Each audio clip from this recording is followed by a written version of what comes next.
ಬರ್ಲಿ ಸಾಗತ್ ಅವ್ನ ಹೃದಯನ ತೆರ್ ತೋರಿಸ್ತೀನಿ ಅಂತಾನಲ್ಲ, ನಾವು ನಮ್ಮ ಹೃದಯನ ತೆರ್ ತೋರಿಸ್ತೀವಿ ನಾವು. ಬರ್ಲಿ ಯಾರೇ ಸುಳ್ಳು ಮೇಡಮ್, ನಾವು 80% ಇಲ್ಲಿದ್ದೀವಿ ರೈತರು. ಏನೋ 10-20% ಇರ್ಬೋದೇನೋ, ಅದು ಹೇಳಕ್ಕಾಗಲ್ಲ ಮೇಡಮ್. ಅದನ್ನ ಮಾಜೂರು ಮಾಡ್ಕೊಡ್ಬೇಕು ಅವರು.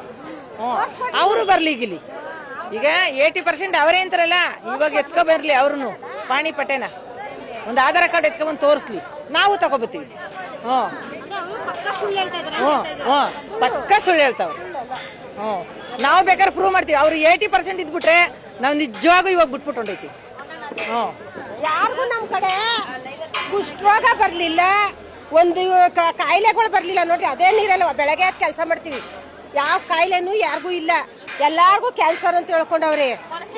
ಕೊಳಚೆ ನೀರು ಏನೂ ಇಲ್ಲ. ಆ ತಾಯಿ ಗಂಗಮ್ಮ ಮುಚ್ತಾವಳೆ ಇರ್ಬೋದು. ಅಲ್ಲಿ ಬರುವಾಗ ಅವ್ನ ಕಣ್ಣು ಕಾಣಿಸ್ತದೆ, ಹೆಂಗೆ ಕಚ್ಚರ ನೀರು ತರ ಕಾಣಿಸ್ತದೆ. ಗಂಗಮ್ಮತೆ ಮುಚ್ಕೊ ಬತ್ತವಳೆ. ಯಾಕೆ ಹೇಳೋ, ನಮ್ಮ ಬಡವ್ರು ಬದುಕಲಿ ಅಂತ ಅವನ್ಗಾಲ ಕಾಣಿಸ್ತಾ ಇರ್ಬೋದು ಕೊಚ್ಚೆ ನೀರು, ನಮಗೆ ಮುಚ್ಕೊಂಡು ಬತ್ತದಲ್ಲಿ ಏನು ಕಾಣಿಸ್ತಾ ಇಲ್ಲ ನಮಗೆ. ಅವ್ರಂತೂ AC ರೂಮ್ ಮೇಲೆ ಕೂತವನೆ, ಅವ್ನ ಹೆಂಡತಿ ಮಕ್ಳು ಕೋಟಿ ಕೋಟಿ ಕೋಟಿ ಕೊಳಿತ ತುಂಬ್ಕೊಂಡವ್ರೆ. ಎಲ್ಲ ಅದೇ ಅವ್ರಿಗೆ. ನಮ್ಗೆ ಯಾವುದು ಇಲ್ವಲ್ಲ, ನಾವು ಹೆಂಗೋ ಮುಚ್ಕೊಂಡು ಹೋಯ್ತೀವಿ. ಆ ತಾಯಿನೂ ಮುಚ್ತಾವಳೆ ನಮ್ಮನ್ನ ನೋಡ್ರಿ. ನಾವು ಹೇಳ್ಕೊಳ್ಳೋದು ಇಷ್ಟೇ, ಬೇಡ್ಕೊಳ್ಳೋದು ಇಷ್ಟೇ, ನಾವು 1000 ಸಾರಿ ಮಾತಾಡಿದ್ರು ಇಷ್ಟೇ. ನಾವು ನಮ್ಮ ಪಾಡಿಗೆ ನಮ್ಮನ್ನು ಬಿಟ್ಬಿಟ್ರೆ ಅಷ್ಟೇ ಸಾಕು. ಅವ್ರು ನಮ್ಮ ಭೂಮಿ ನಮಗೆ ಬಿಟ್ಬಿಟ್ಟು ನಮ್ಮ ಪಾಡಿಗೆ ನಾವು ಬದುಕಾಕ್ ಬಿಟ್ಬಿಟ್ರೆ ಅವ್ರಿಗೆ ಅಷ್ಟೇ ಸಾಕು. ನಾವು ಬೈಯಲ್ಲ, ಆಡಲ್ಲ, ನಾವು ಇನ್ನೇನು ಮಾಡಕ್ ಹೋಗಲ್ಲ.